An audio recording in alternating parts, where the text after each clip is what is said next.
নমস্কার। চিন্তন thought of টুডের পক্ষ থেকে আজ আমি সুগত সেন ও অর্পিতা ব্যানার্জি মিলিত হয়েছি কবি সুকান্ত ভট্টাচার্যের ১০০তম জন্মবর্ষের শ্রদ্ধার্ঘ্য নিবেদনের উদ্দেশ্যে। তার সাথে এই ১৫ই আগস্ট এক গোটা ভারতবর্ষ জুড়ে এক মহোৎসব চলছে।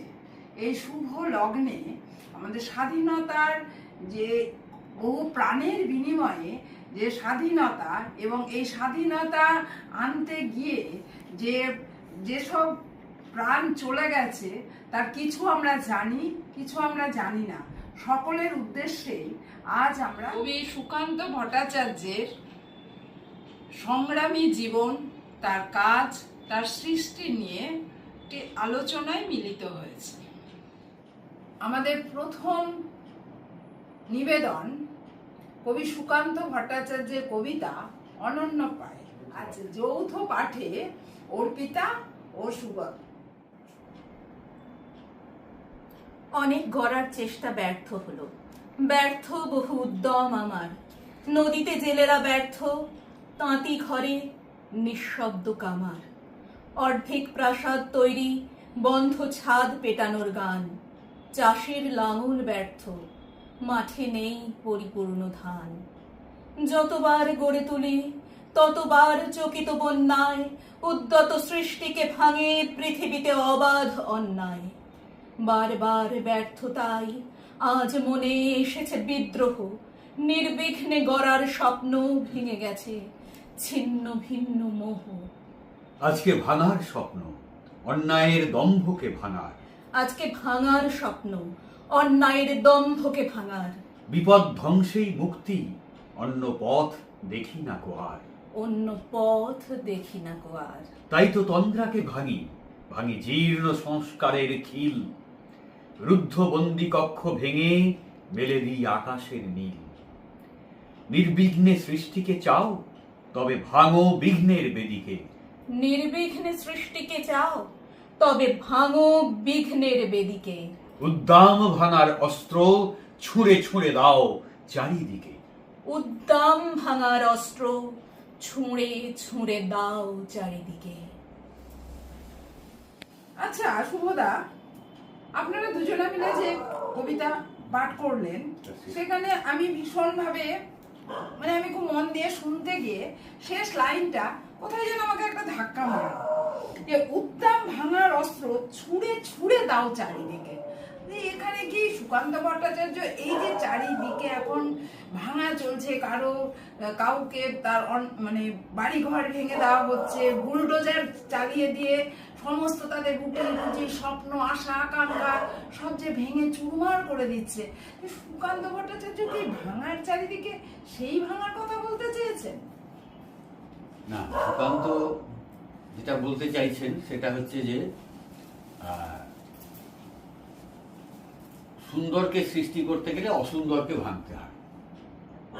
অসুন্দরকে নির্মূল না করে, অর্থাৎ জমিতে যদি আমি ফুল গাছ লাগাতে চাই তাহলে জমি থেকে যেমন আগাছা নিংড়ে আমাকে জমিটা পরিষ্কার করতে হবে, তেমনি অনেক জঞ্জাল সমাজের বুকে জমে আছে, যে জঞ্জাল উপড়ে না ফেললে সমাজটাকে সুন্দরভাবে নির্মাণ করা সম্ভব হবে না।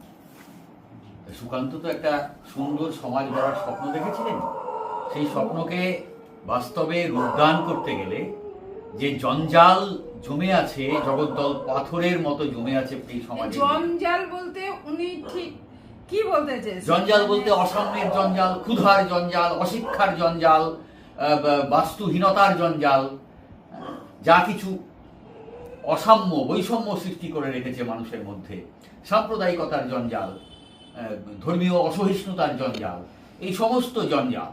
সুকান্ত অবশ্য পরাধীন ভারতবর্ষে জন্মেছিলেন, তখন ছিল সাম্রাজ্যবাদী শোষণের জঞ্জাল, এখন ঔপনিবেশিক শোষণের জঞ্জাল। আচ্ছা, সেইসব জঞ্জাল সুকান্ত ভাঙতে চেয়েছেন, সমাজটাকে সুন্দর করে নির্মাণ করবার। আজকে যে স্বাধীনতার ৮০তম উদযাপন চারিদিকে উদযাপন চলছে, তা এই যে স্বাধীনতার ৮০তম উদযাপনে আমরা সেই সুকান্তের যে স্বপ্নের ভারতবর্ষ বা যে স্বাধীনতা সংগ্রামীরা যারা প্রাণ দিয়েছেন বা যে স্বপ্ন দেখে তারা মানে এই স্বাধীনতা সংগ্রামে ঝাঁপিয়ে পড়েছিলেন, তো সেই স্বপ্ন তার কতটুকু বাস্তবায়িত হয়েছে বলে আপনার মনে হয়? সুকান্তের সেই বাস্তবায়িত মানে ভারতবর্ষ আমরা তো একথা বলি যে আমরা রাজনৈতিক স্বাধীনতা পেয়েছি, কিন্তু অর্থনৈতিক স্বাধীনতা তো আমরা পাইনি। সত্যি কথা বলতে এই যে এই আজাদির স্লোগান উঠছে, তাই নিয়ে বর্তমান রাজ্য এবং কেন্দ্রের শাসক দল তাদের খুবই আপত্তি যে আজাদি শব্দটা ব্যবহার হচ্ছে কেন। আমরা তো 47 সালের 15ই আগস্ট আমরা স্বাধীনতা পেয়েছি, আবার কিসের স্বাধীনতা? এটা কোন স্বাধীনতা? এই স্বাধীনতা হচ্ছে যে যেগুলো বললাম যে সমাজের মুখে জগদ্দল পাথরের মতো চেপে আছে, অসাম্য থেকে স্বাধীনতা, সাম্প্রদায়িক সংকীর্ণতা থেকে স্বাধীনতা, হ্যাঁ, ধর্মীয় ফ্যাসিবাদ তার হাত থেকে স্বাধীনতা, ক্ষুধা, ধর্মীয় ফ্যাসিবাদ, ক্ষুধার্ত জীবন মানে তার হাত থেকে স্বাধীনতা। এটা তো সবসময় শোনা যায় ধর্মীয় ফ্যাসিবাদ, ধর্মীয় ফ্যাসিবাদ, কিন্তু আসলে কি সবাই জানে যে ধর্মীয় ফ্যাসিবাদটা আসলে কি? ধর্মীয় ফ্যাসিবাদ কি সে কথা বলতে গেলে তো এখন অনেকটা সময় লেগে যাবে। যদি ধর্মীয় ফ্যাসিবাদ আর কি? ধর্মীয় ফ্যাসিবাদ হচ্ছে যে একেবারে অন্ধভাবে একটা জাতি যখন অন্ধভাবে একটা নির্দিষ্ট স্লোগানের অবলম্বনে সংগঠিত হয়, তখন তার ভেতরে যে মানবতাবাদের অভাব দেখা যায় এবং সংকীর্ণ জাতিদম্ভ দেখা যায়, যে জাতিদম্ভ থেকে সে অন্যান্য সমস্ত জাতিকে সে হীন চোখে দেখে এবং নিজেকে মনে করে যে পৃথিবীতে প্রভুত্ব করবার মতো জাতি হচ্ছে আমার জাতি, যেটা সেইটা, সেই প্রভুত্বকামিতা, সেই আগ্রাসন হচ্ছে ফ্যাসিবাদ। সোজা কথায় বলতে গেলে এইটা, এর অনেক তাত্ত্বিক ব্যাখ্যা আছে, সেসব ব্যাখ্যা সময় সাপেক্ষ ব্যাপার। এই জিনিস আজকে ভারতবর্ষের বুকে শাসন ক্ষমতায় আসেনি। মানে সুকান্তের যার কেমন ছিলেন তিনি, বা কিভাবে বেড়ে উঠেছেন, তার কাজই বা কি ছিল, কেনই বা আজকে আমরা তার তর্পণে এসেছি, এই নিয়ে সুভদা যদি একটু। না, সুকান্ত আজকে একজন বিস্মৃত প্রায় কবি। তার কারণ যেটা, সেটা হচ্ছে যে আমরা দেখতে পাই যে যখন ওই রবীন্দ্র নজরুল সুকান্ত জন্মজয়ন্তী পালন হয়, তখন সুকান্তের নামটা উচ্চারিত হয়। তাছাড়া সারা বছর সুকান্ত কখনো স্মরণের মধ্যে আসছেন, আমাদের বাঙালি স্মরণসীমার মধ্যে আসছেন, এমনটা আমি লক্ষ্য করিনি। সুকান্তর কবিতাও আজকাল পাঠ্য শ্রেণীতে অন্তর্ভুক্ত আছে কিনা আমি জানি না, একটা সময় থাকতো। আমরা পড়েছি, হ্যাঁ, একটা সময় থাকতো। এবং সুকান্তর কবিতা যখন পড়তাম, দেখবি একটু অন্যরকম একটা আলোড়ন হতো ভেতরে। সুকান্তর কবিতা আজকাল পাঠ্যসূচিতে সম্ভবত নেই, বাদ দেওয়া হয়েছে। ফলে সুকান্ত এমনিতে যখন তিনি কাব্যচর্চা করছেন, সেই সময়ও তিনি আক্রান্ত হচ্ছেন মানে যারা ওই বিশুদ্ধ কবি, আর্ট ফর আর্টস এর প্রবক্তা, তারা তো সুকান্তর কবিতাকে স্লোগান বলে বাতিল করে দিয়েছে। রাজনীতি আর কবিতা এক পংক্তিতে বসতে পারে না। রাজনীতির বাইরে কি কবিতা হয়? বিশুদ্ধ কাব্যের কথা বলেছেন বুদ্ধদেব বসু টসু ইত্যাদি, তারা সুকান্তকে তখনই ব্রাত্য করা হয়েছে। কিন্তু মুশকিল হচ্ছে যে এই যে বলা হচ্ছে যে সুকান্তর কবিতা তো কবিতা নয়, তো স্লোগান। এখন মুশকিল হচ্ছে যে সুকান্তর কবিতা যদি আমরা একটু খুব ভালোভাবে একটু তন্ময় হয়ে পাঠ করি, তাহলে আমরা খুঁজে পাবো যে সুকান্ত কিভাবে স্লোগানকে কাব্যে পরিণত করেছেন। তার কবিতা স্লোগানে পরিণত হয়েছে। এটার বিকল্পে আমি বলছি যে এটার বিকল্পে আমরা দেখব যে সুকান্তর কিভাবে স্লোগানকে, স্লোগান মানে কি? স্লোগান মানে মানুষের দাবি, মানুষের অধিকার, মানুষের আর্তচিৎকার। যে মানুষ তার ন্যায্য তো ধর্ম তো যা কিছু প্রাপ্য, সেই প্রাপ্য থেকে বঞ্চিত মানুষের হাহাকার, সেটাই তো স্লোগান। তার দাবি, তার ন্যায্য প্রাপ্যের দাবি, সেই দাবি তো স্লোগান। সেই মানুষের অধিকার বঞ্চিত মানুষের, প্রাপ্য বঞ্চিত মানুষের যে আর্তনাদ, সেটাই স্লোগান। সেই আর্তনাদ যখন কবিতা হয়ে ওঠে, তখন সেটা হচ্ছে সুকান্ত কবিতা, জনমানুষের কবিতা। সুকান্ত একবার সুভাষ মুখোপাধ্যায়কে বলেছিলেন যে আমি কবিতা লিখি আমার পার্টি কর্মীদের জন্য। এই পার্টি কর্মীরা আজকে সংখ্যায় খুব অল্প, কিন্তু এরাই তো একদিন সমাজের অধিকাংশ হয়ে উঠবে। ফলে আমার কবিতা যে সমাজে খুব সংকীর্ণ মানুষের কাছেই থেকে যাবে তা কিন্তু নয়। এটা সুকান্ত বলছেন, সুভাষ মুখোপাধ্যায় একেবারে মাটির কাছাকাছি পৌঁছে যাবে। একদম মাটির কাছাকাছি পৌঁছে যাবে। তা সুকান্ত মানুষের কণ্ঠস্বরকে কবিতায় রূপদান করেছেন। সুকান্তর কবিতা একটা স্লোগান হয়ে গিয়েছে, এটা হচ্ছে একেবারে সম্পূর্ণ বিপরীত অপপ্রচার। তো এই হচ্ছে সুকান্তর কবিতা, কিন্তু সেটা আমরা কেউই মনে রাখি না। এমনকি সুকান্তর জীবনাদর্শ অবলম্বন করে যারা রাজনীতির বিচরণ ভূমিতে পদচারণা করছেন তারাও সুকান্তকে মনে রাখেন না। সব থেকে বড় পরিতাপের বিষয় হচ্ছে এইটা, যে সুকান্তর রাজনৈতিক মতাদর্শের বিপরীত অবস্থানে যারা রয়েছেন তারা যে সুকান্তকে ধুয়ে মুছে দেওয়ার চেষ্টা করবেন সেটা তো স্বাভাবিক, কিন্তু তার নিজের মতাদর্শের পক্ষে যারা রয়েছে তারাও কেউ সুকান্তকে আদৌ সেই গুরুত্বটা দেয় বলে আমি অন্তত দেখিনি।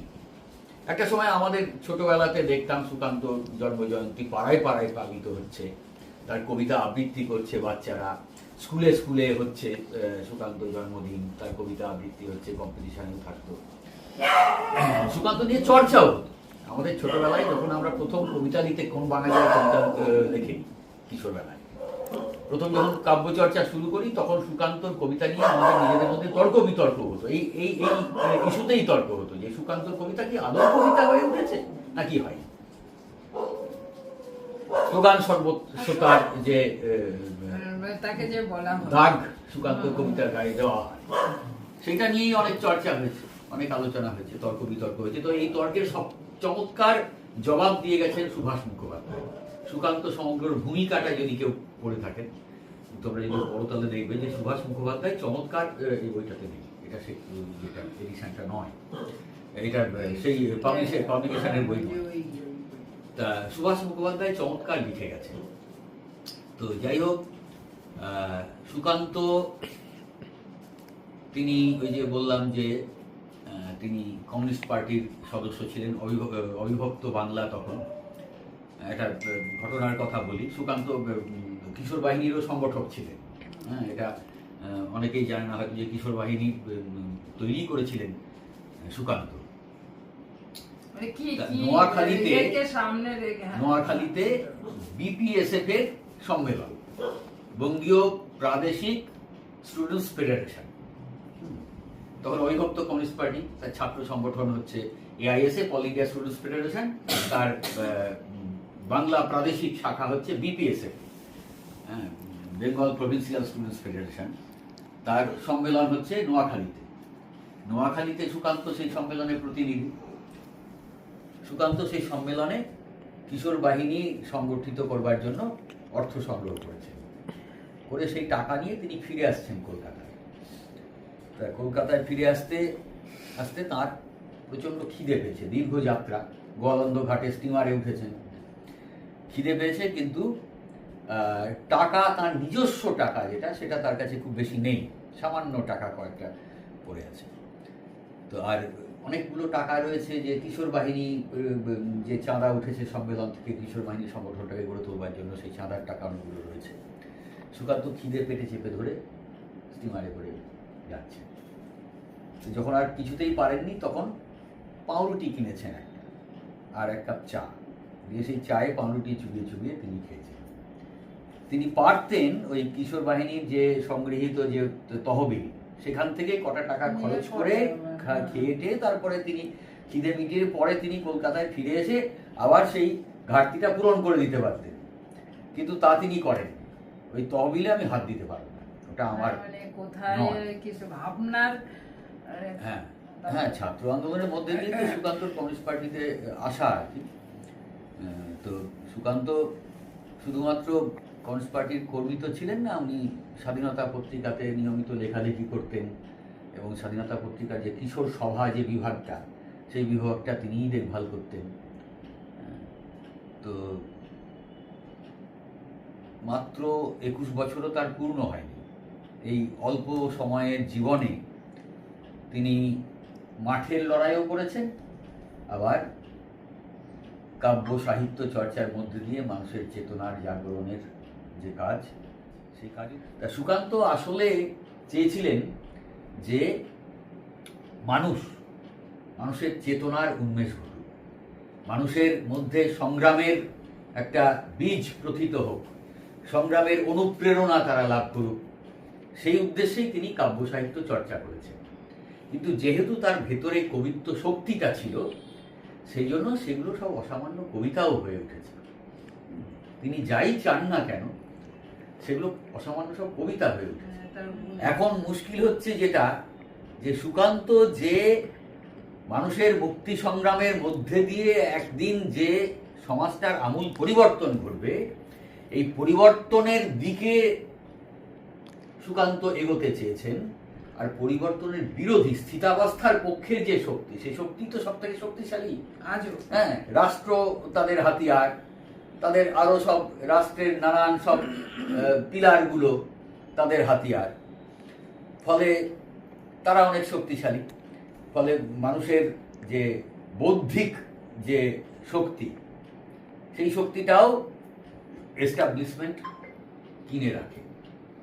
ফলে সুকান্তকে সেই বৌদ্ধিক এস্টাবলিশমেন্ট পন্থী বৌদ্ধিক যে শক্তি, তার আক্রমণের শিকার হতে হয়েছে তার জীবৎকালে, তার মৃত্যুর পরবর্তীকালেও হয়েছে। সে তো আমরা এখনো দেখতে পাচ্ছি।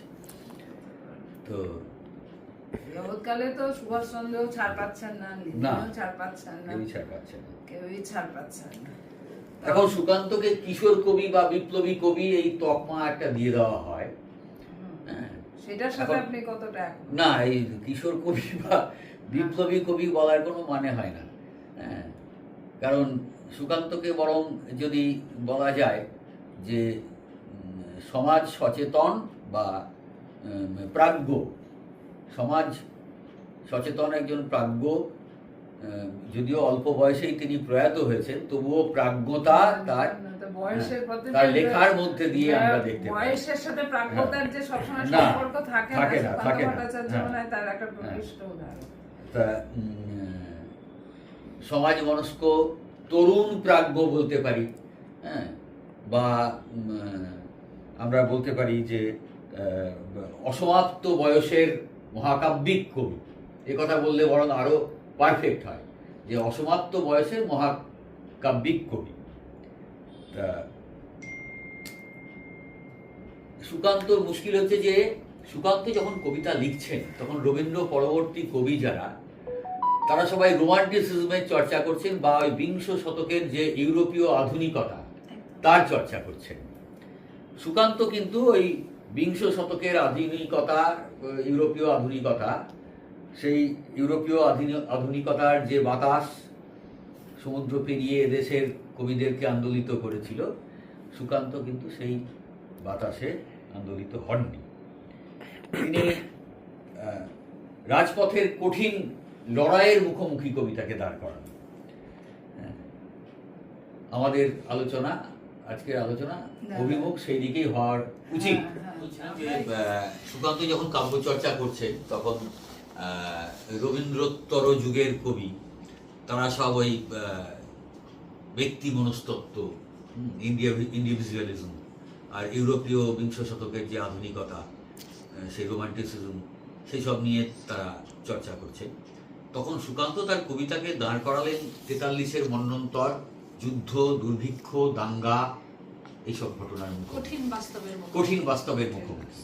আমরা জানি যে চাঁদ, হ্যাঁ, তা এই পৃথিবীতে চন্দ্রাহত মানুষ তো বহু আছেন, কে চন্দ্রাহত নন, কবিরা তো বটে। হ্যাঁ, তো চাঁদকে কখনো বলা হয়েছে যে চাঁদের আলো ফুলের কোলে ঘুমিয়ে আছে, হ্যাঁ, কখনো চাঁদ আর চামেলির প্রেম, এই নিয়ে বহু কাব্য, সাহিত্য, সঙ্গীত, গানও প্রচুর রচিত হয়েছে। তো চাঁদকে সুকান্ত কিভাবে দেখছে? হ্যাঁ, হে মহাজীবন কবিতা, হে মহাজীবন আর এ কাব্য গদ্যে আনো, পদ লালিত্য ঝংকার মুছে যাক, গদ্যের কড়া হাতুড়িকে আজ আনো। প্রয়োজন নেই কবিতার স্নিগ্ধতা, কবিতা তোমায় দিলাম আজকে ছুটি। ক্ষুধার রাজ্যে পৃথিবী গদ্যময়, পূর্ণিমা চাঁদ যেন ঝলসানো রুটি। তা চাঁদকে সুকান্ত ঝলসানো রুটি, অর্থাৎ ক্ষুধার্ত মানুষের স্বপ্ন হচ্ছে চাঁদ। স্বপ্নের সেই অধরা স্বপ্ন, যে চাঁদকে হাত বাড়িয়ে ধরা যায় না, সেই ঝলসানো পোড়া রুটি আজকে ক্ষুধার্ত মানুষের কাছে অধরা, চাঁদের মতো। অসামান্য একটা রূপক তিনি সৃষ্টি করলেন সুকান্ত এই কবিতার মধ্যে দিয়ে। তা কি বলবো একে, এই- এই- রূপক, এটা- এই এটা- স্লোগান, বাঁচার মানে স্লোগান, কি বলবো, এই কি যে অসামান্য পংক্তি, জীবনবোধ। এই পংক্তিটার মধ্যে দিয়ে সুকান্ত রাজনৈতিক চেতনার প্রকাশ পায়। বলা যায় যে সুকান্ত একটা নতুন নন্দনতাত্ত্বিক ভাবনার সূত্রপাত ঘটিয়ে দিয়ে গেলেন এই পংক্তিটার মধ্যে। আচ্ছা মিতাদি, বলছিলাম এই যে শুভদা বললেন স্লোগানকে কবিতায় রূপান্তরিত করা, বারে বারে সুকান্তের বিভিন্ন রচনায় আমরা এটা ফিরে পেয়েছি। এই যদি রবীন্দ্রনাথের প্রতিটা ধরি আমরা, তাহলে দেখব এক জায়গায় কবি সুকান্ত লিখছেন, তবুও নিশ্চিত উপবাস আমার মনের প্রান্তে নিয়ত ছড়ায় দীর্ঘশ্বাস। আমি এক দুর্ভিক্ষের কবি, প্রত্যহ দুঃস্বপ্ন দেখি, মৃত্যুর সুস্পষ্ট প্রতিচ্ছবি। আমার বসন্ত কাটে খাদ্যের সারিতে প্রতীক্ষায়, আমার বিনিদ্র রাতে সতর্ক সাইরেন ডেকে যায়। আমার রোমাঞ্চ লাগে অযথা নিষ্ঠুর রক্তপাতে, আমার বিস্ময় জাগে নিষ্ঠুর শৃঙ্খল দুই হাতে। তাই আজ আমারও বিশ্বাস, শান্তির ললিত বাণী শোনাইবে ব্যর্থ পরিহাস। তাই আমি চেয়ে দেখি প্রতিজ্ঞা প্রস্তুত ঘরে ঘরে, দানবের সাথে আজ সংগ্রামের তরে। কি বলবে কে? এই যে এই কবিতাতেই কবিতা। রয়েছে, সুকান্ত তো প্রকৃতি, রোমান্টিকতা এগুলোকে অস্বীকার করেননি। সুকান্তর প্রকৃতি কিন্তু লড়াইয়ের মধ্যে দিয়েই তার কবিতায় এসেছে। এই যে এই কবিতার মধ্যে আছে, দেখবি যে আমার বসন্ত কাটে খাদ্যের সাহিত্যে প্রতীক্ষায়। হ্যাঁ, বসন্ত বাতাসে যে মানুষের মনের মধ্যে যে একটা অন্যরকম, কবির লেখা উচিত ছিল বসন্তে কোকিল ডাকছে, বসন্তে ফুল ফুটছে, কিন্তু উনি খাদ্যের সারিতে দুর্ভিক্ষের প্রতীক্ষায়। অর্থাৎ উনি কিন্তু সেই যাদের পেটে ভাত রয়েছে, যাদের কাছে নিশ্চিত একটা বিছানা রয়েছে, তাদের ছেড়ে যারা পথে প্রান্তরে প্রতিদিন খেটে মরে তাদের কথা বলছেন, তাদের বসন্তের কথা বলছেন। বড় লোকদের বসন্ত ছেড়ে একেবারে মাটির কাছাকাছি অর্থাৎ মানুষ। সুকান্ত রোমান্টিকতাটা কি? এইটাই সুকান্ত রোমান্টিকতা হচ্ছে যে এই সর্বহারা মানুষ, ঠিক। না পাওয়া মানুষ, হ্যাভ নটস।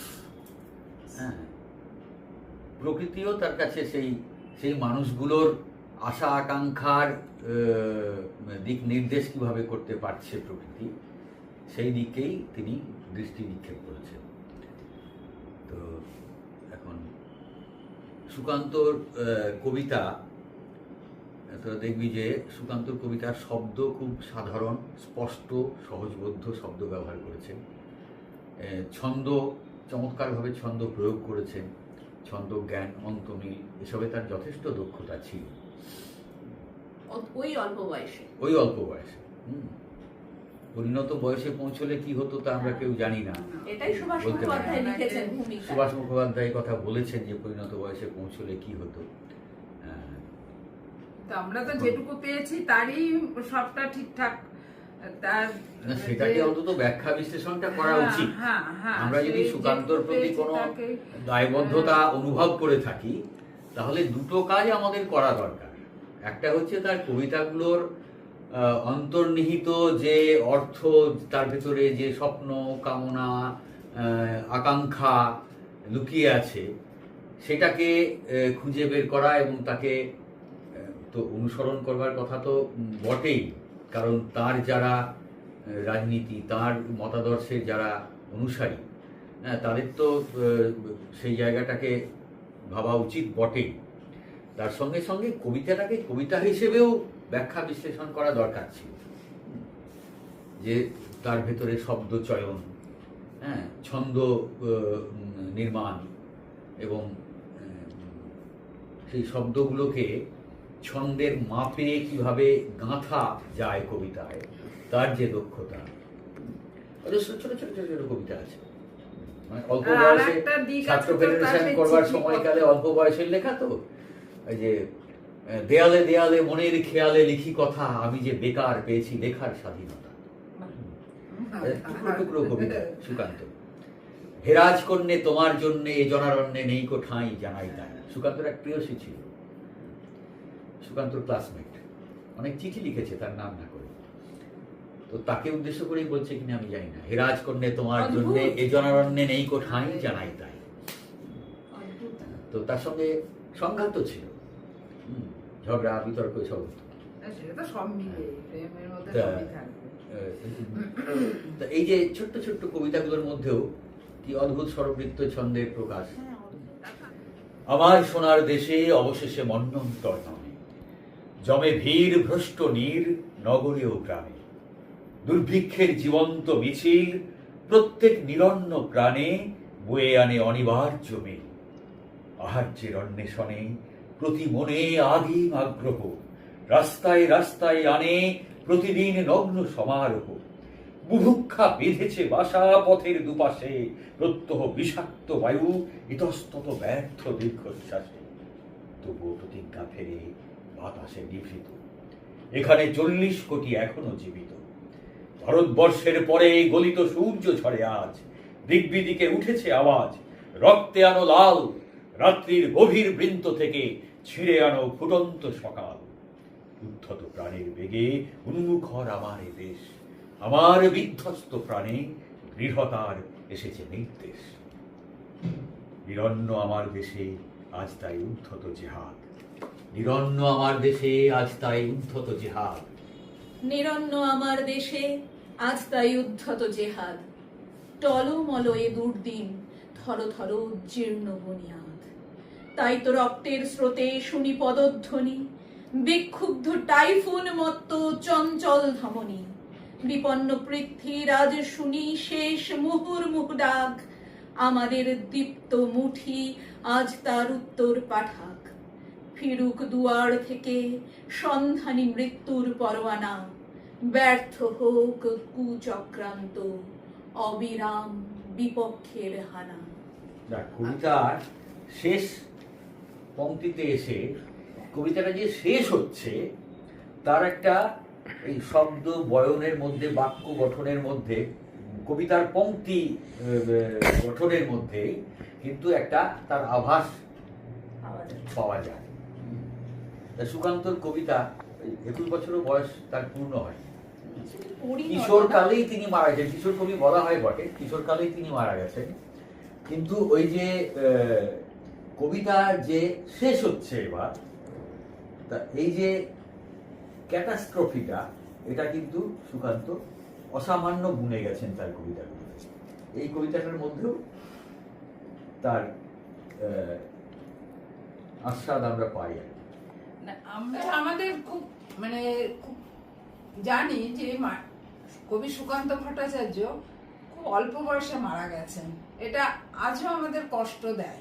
তা শুভদা, আপনি যদি বলেন যে তিনি এত অল্প বয়সে চলে গেলেন কেন, মানে কি বার তার অসুখ হয়েছিল বা কি, এই দিকটা যদি একটু আলোকপাত করেন। হ্যাঁ, সুকান্ত যখন প্রয়াত হন তখন তার 21 বছর বয়সও পূর্ণ হয়নি। তা মানে 18, 19, 20, 21 এই বয়সটাই হচ্ছে তার কর্মজীবন এবং সাহিত্যিক জীবন। কিন্তু 18 বছর বয়সের কবি বললেই তো হয় না সুকান্তকে। তার অসমাপ্ত জীবন, তিনি যে কাজ করে গেছেন, হ্যাঁ, সেই কাজগুলো আজকেও মানুষের সংগ্রাম, লড়াই এবং নবজাতকের অধিকারের যে দাবি রক্ষার করবার যে লড়াই, সেই লড়াইয়ের প্রাসঙ্গিকতা আমাদের মনে করিয়ে দেয় তার এই সমস্ত, তার জীবন, তার কাব্যচর্চা। তো খুব অল্প বয়সে তিনি যক্ষা রোগাক্রান্ত হয়ে মারা গেছেন। সেই সময়টাতে যক্ষা রোগের চিকিৎসা যে খুব ভালো ছিল তা তো ছিল না। পার্টি, তার কমিউনিস্ট পার্টি চেষ্টা করেছে তার চিকিৎসার, কিন্তু মানিক বন্দ্যোপাধ্যায় তো এপিলেপসিতে আক্রান্ত হয়ে মারা গেলেন অল্প বয়সে। পার্টি তার চিকিৎসার চেষ্টা করেছিল কিন্তু সবটা পারেনি। তো মানিক বন্দ্যোপাধ্যায়, আমরা জানি যে মানিক বন্দ্যোপাধ্যায় কবিতা পছন্দ করতেন। কিন্তু তিনি লুকিয়ে কবিতা লিখেছেন বিস্তর। কবিতার বিরুদ্ধে তার প্রচুর ঘোষণা ছিল, কিন্তু লুকিয়ে কবিতাও লিখেছেন। তা সুকান্ত যখন শেষবার হসপিটালে ভর্তি হলেন, কাস্তে কাস্তে রক্ত উঠছে তার মুখ দিয়ে, আর তিনি ফেরেননি। তা শেষবার যখন হসপিটালে ভর্তি হলেন, মে মাসে তিনি প্রয়াত হচ্ছেন। তার প্রয়াণের কিছুদিন আগে, সুকান্তর মৃত্যুর কিছুদিন আগে, মানিক বন্দ্যোপাধ্যায় সুকান্তকে উদ্দেশ্য করে এই কবিতাটা লিখেছিলেন, সেটা আমি একটু পাঠ করছি। চৈত্রের পরিচয়ে তুমি সূর্য হতে চেয়েছ, তোমার যক্ষা হয়েছে? তোমার তরুণ রশ্মি দেখে ভেবেছিলাম বাঁচা গেল, কবিও পেয়ে গেছে নতুন যুগ। তোমার যক্ষা হয়েছে? এও বুঝি ষড়যন্ত্র রাত্রিজ মেঘের, উষার যারা আজ দুর্যোগ ঘটালো। কবি ছাড়া আমাদের জয় বৃথা। বুলেটের রক্তিম পঞ্চমে কে চিরবে ঘাতকের মিথ্যা আকাশ? কে গাইবে জয়গান? বসন্তের কোকিল কেশে কেশে রক্ত তুলবে, সে কিসের বসন্ত? এই কবিতা সুকান্তকে উদ্দেশ্য করে মানিক বন্দ্যোপাধ্যায় রচনা করেছে। এই শেষ পংক্তিটা আজকে প্রবাদেই পরিণত হয়েছে একরকম। বসন্তের কোকিল কেশে কেশে রক্ত তুলবে, সে কিসের বসন্ত? যারা বসন্তের বাতাস, বসন্তের কোকিলের গান, তার রোমান্টিকতা, তার সৌন্দর্য, হ্যাঁ, এইসবে বিভোর হয়ে থাকেন, হ্যাঁ, তাদের কাছে বসন্তের এই যে রূপ, যখন কোকিল কেশে কেশে রক্ত তোলে, সেই সময় সেই রূপ, সেটা তাদের স্পর্শ করতে পারে না। কিন্তু আগামী দিনের যারা তরুণ লড়াকু লড়াইয়ের সৈনিক, তারা নিশ্চয়ই সুকান্তর যে রক্ত তুলেছিলেন বুক থেকে, সেই রক্ত নিশ্চয়ই তাদেরকে আমরা করতেই পারি। আমরা চাইবো, আমরা চিন্তা থট টুডে থেকে আমরা চাইবো সুকান্ত ভট্টাচার্য এবং আরো যারা নিরন্তর লড়াই করে গেছেন বা লড়াই করে যাচ্ছেন, একটা সুন্দর ভারতবর্ষের সমস্ত মানুষ যেন সুন্দর সুস্থভাবে বাঁচতে পারে, একটা শিশু যাতে মানে সুন্দর পরিবেশে জন্মে সুন্দরভাবে বেড়ে উঠতে পারে, এই স্বপ্নের ভারতবর্ষের জন্য যারা লড়াই করে গেছেন তাদের প্রতি আবার একবার শ্রদ্ধা নিবেদন করে আজকে আমাদের এই আলোচনা শেষ করছি।